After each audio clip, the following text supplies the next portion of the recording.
మా ప్రభుత్వం law and ఆర్డర్కు అత్యంత ఎక్కువ ప్రాధాన్యత ఇస్తుంది.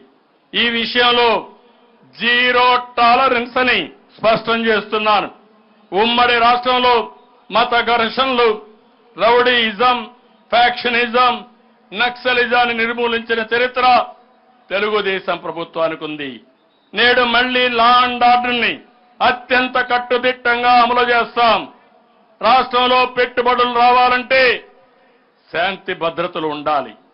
నేరస్తులు రాజకీయ ముసుగులో వచ్చి రౌడీజం చేస్తే ఉపేక్షించేది లేదు. మా ప్రభుత్వంలో ఎటువంటి రాజకీయ కక్ష సాధింపులకు తావులేదు.